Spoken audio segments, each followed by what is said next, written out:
네, 안녕하세요. 여러분. 정보 디자이너 센입니다. 오늘은 산점도를 사실 그려보는 과정을 제가 보여드릴 건데, 여기에서의 포인트는 좀 다른 툴을 가지고 소개를 해보려고 해요. 보통 데이터 시각화를 익히시는 분들은 일단은 새로운 툴을 배워야 데이터 시각화를 익히는 게 아니냐라고 생각을 하시게 마련이고, 저도 그렇게 작업을 했던 경험이 꽤 많은데, 결과적으로 지금 파워포인트나 엑셀을 가지고 주로 작업을 하고 있긴 합니다만, 저 같은 경우도 원래의 목적은 사용하는 툴에 제한 없이 데이터 시각화를 해보는 거거든요. 그래서 그걸 바탕으로 해가지고 한번 여러분들께 보여드리려고 하고요. 사용하는 방식이 저도 그렇게 자주 사용하는 툴은 아니기 때문에 좀 유려하지는 못할 겁니다. 대부분의 분들이 툴에 대한 고민 때문에 데이터 시각화, 즉 그래프를 잘 못 그리시는 경우들이 있어가지고 저 같은 사람도 이렇게 시작을 합니다. 이렇게 좀 말씀을 드리려고 새로운 툴 하고 그 다음에 데이터 자체가 궁금하신 분들도 있을 것 같아서 한번 가지고 와봤습니다. 지금 내용을 보시면은 원본 데이터가 이런 방식으로 나와 있거든요. 산림청에서 나와 있는 데이터를 가지고 왔는데, 저희 지금 봄이라는 기간을 맞이하면서 산불에 대한 위험성이 좀 커지고 있다라는 생각을 했어요. 실제로 12월, 1월에 미국 캘리포니아 지역에서의 산불이 굉장히 크게 이슈를 좀 끌었던 부분들이 있는데, 이런 데이터들을 가지고 전반적으로 지금까지의 산불 상황들이 어땠는지를 한번 시각화를 시켜보려고 데이터를 가지고 왔는데, 그 원본에 있었던 데이터가 굉장히 큰 편이기도 하고요. 그리고 실제로 여러분들이 데이터 시각화했을 때는 데이터 자체를 좀 줄이는 과정도 필요하거든요. 여기에서는 컬럼을 줄이는 것도 해당이 되기 때문에 제가 이걸 한번 수정을 해봤습니다. 여기다가 이제 한 가지를 더해서 데이터를 한번 정리한 내용을 보여드리도록 할게요. 지금 보시면은 발생 일시랑 발생 일시 연도랑 월 이렇게 두 가지로 일단 정리를 했고요. 제가 이 데이터 전체는 챗GPT를 이용해서 한번 정돈을 했거든요. 선 앞에 나와 있는 부분들은 원래의 데이터에서 제가 텍스트만 조금 수정을 한 거예요.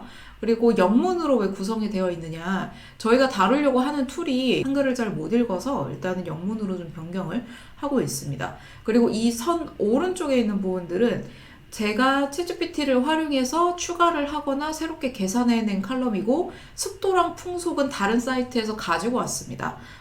종간 기상 관측이라 그래가지고요. 이 기상과 관련되어 있는 데이터들도 같이 가지고 오면은 이제 산불 상황이랑 연관해서 볼 수 있겠다 싶어가지고요. 이렇게 가지고 왔고요.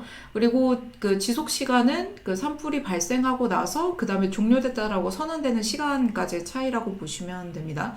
보통 앞 시간 정도만 파악해 주시면 될 것 같고, 대표적으로 좀 특이하거나 완전히 긴 데이터들이 있죠. 155시간이라던가 아니면 77시간이라던가 이렇게 상당히 큰 규모의 화재 같은 경우에는 피해 지역의 넓이도 굉장히 넓은 편이고요. 그리고 이것과 관련해서 습도와 풍속의 차이가 어떤 부분들이 있는지를 좀 가지고 와봤습니다. 그리고 왜 축구장 넓이라는 내용이 나오느냐, 피해 지역을 처음에 헥타르로 제시를 해주셨는데 원본 데이터에서 제가 헥타르에 대한 개념이 별로 없더라고요. 그러면 이럴 경우에는 내가 모르는 거면 상대방도 당연히 모르는 거라고 생각을 하고 조금 다르게 접근을 해봤을 때 축구장 넓이로 한번 환산을 해볼까 싶어가지고요. 축구장 꽤 넓잖아요. 그래서 그 넓이로 환산을 한번 GPT한테 시켜보니까 이런 방식으로 넓이의 170, 200 정도의 너비가 이제 타는 경우, 그 다음에 5986배도 있습니다. 사실 오늘 그 다루려는 데이터 자체의 목적이 원본 데이터가 되게 많기도 했는데 뭔가 좀 근사한 그 결론을 좀 내고 싶었어요.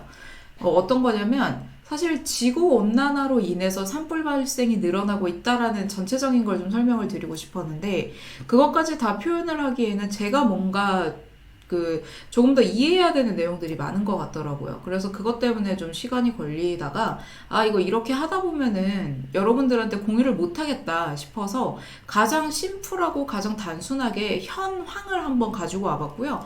화재라고 하는 이 사건이 습도와 풍속이라는 어떤 요건들과 연관이 있는지를 비교를 해봐야 되겠다라고 생각을 했어요.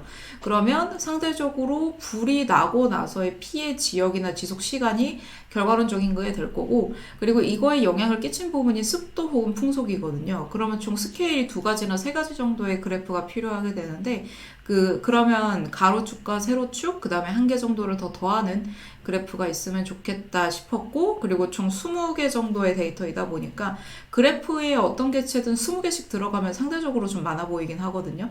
그래서 데이터가 많은 기준으로 해서 산정도라는 그래프에 점을 찍어서 한번 소개를 해봐야 되겠다 싶어서 이렇게 정리를 한번 해봤습니다. 데이터를 CSV 파일로 저장을 할 수가 있거든요. CSV 파일로 저장하는 이유는 엑셀 자체에서 편집을 하는 것보다 외부의 다른 툴과 연결해서 썼을 때 CSV 파일이 조금 더 연동이 좀 좋아서 그렇게 활용을 하고 있습니다. 대표적으로 파이썬에서 주로 활용을 하고 있죠. 그래서 이걸 가지고 소개하려는 툴로 넘어가려고 합니다. 지금부터 보여드릴 툴은 옵저버블이라는 툴인데요. 기본적으로 마크다운 언어나 아니면 자바스크립트, 그 다음에 HTML을 사용해서 우리가 데이터를 입력하고 그 데이터를 바탕으로 해서 그래프 그리는 걸 조금 더 쉽게 도와주는 툴이고요. 제가 이 툴을 완벽하게 다루지는 못해요. 그리고 거의 초보의 기초라고 보셔도 무방할 거예요. 그런데 그럼에도 불구하고 여러분들한테 이렇게 보여드리는 이유는 데이터 시각화를 처음에 시작하실 때 어떤 툴들에 대한 고민을 많이 하시는 경우들이 있는데 굳이 그럴 필요 없다라는 말씀을 좀 드리면서 한번 시작해 보도록 하겠습니다.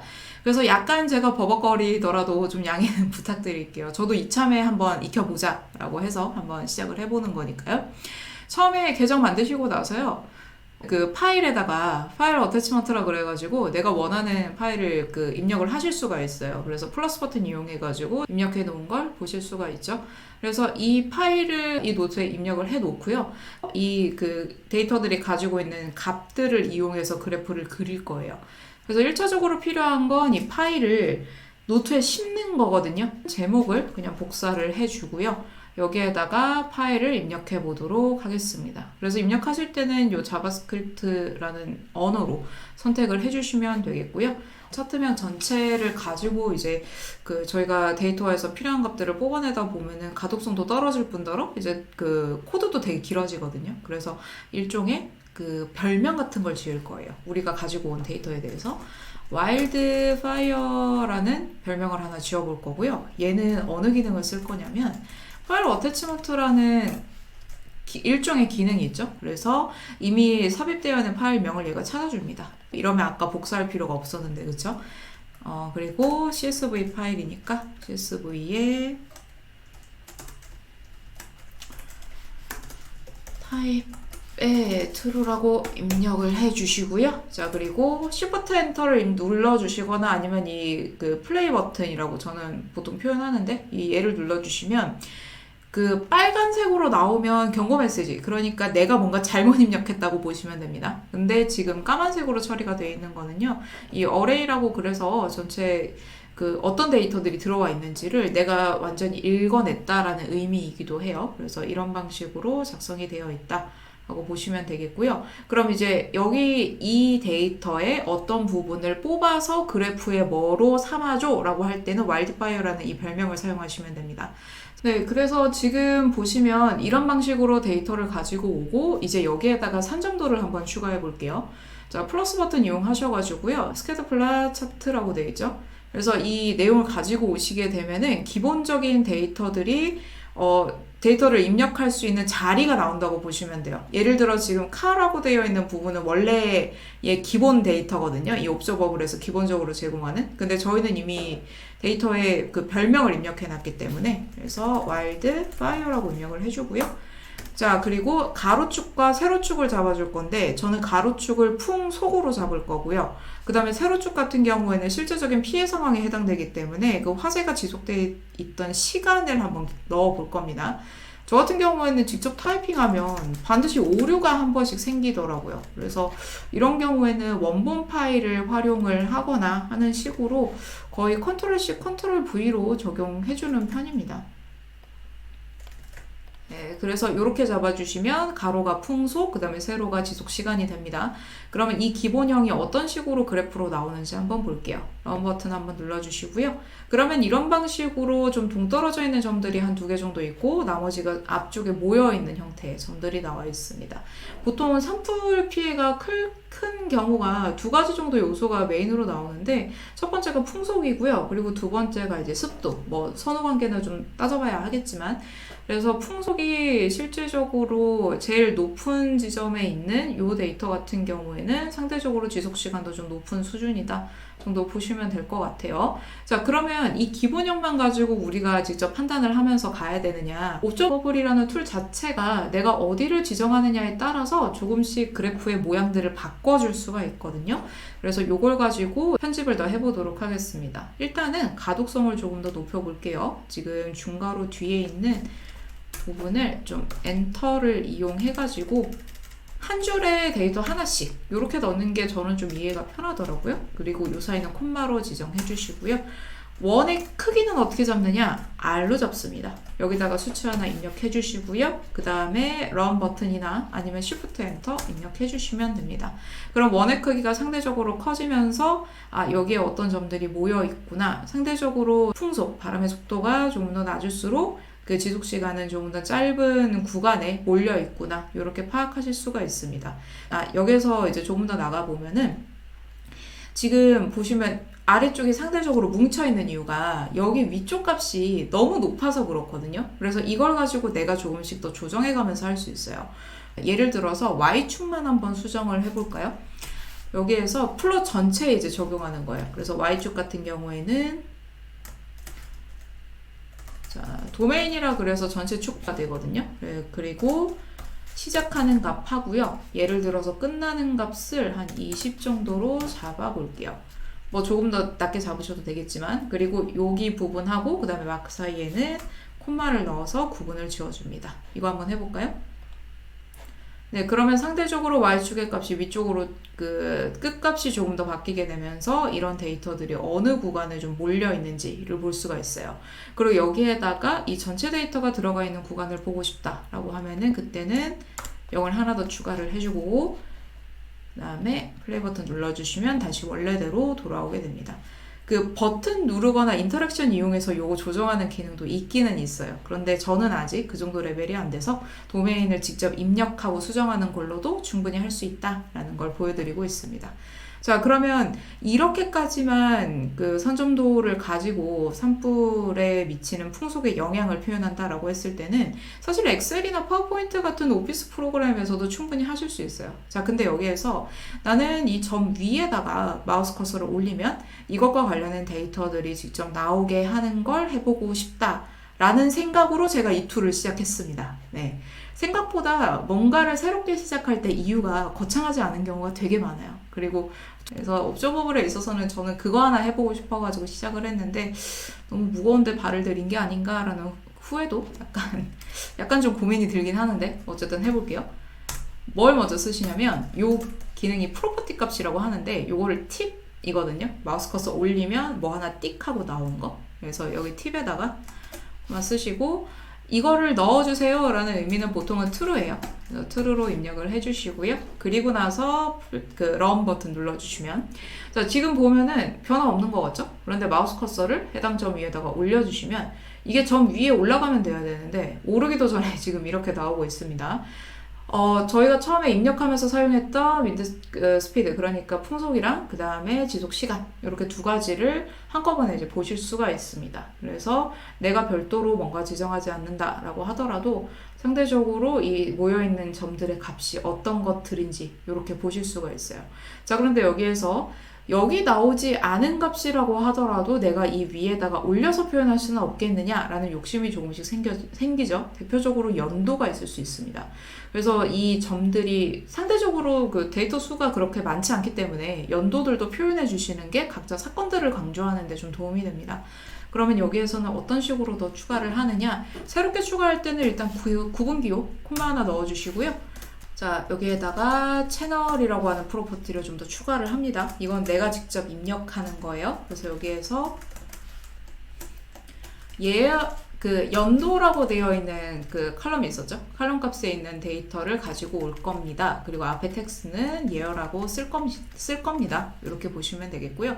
그 다음에 하나 정도 만약에 더 넣는다 그러면 제가 구해놓고 좀 뿌듯했던 게 있었거든요. 실제적인 면적이 헥타르로 돼 있으니까 이해가 잘 안 되니 그 축구장 넓이로 한번 해보자 라고 해서 했던 축구장 넓이로 바꿨을 때 얘 데이터를 요 데이터를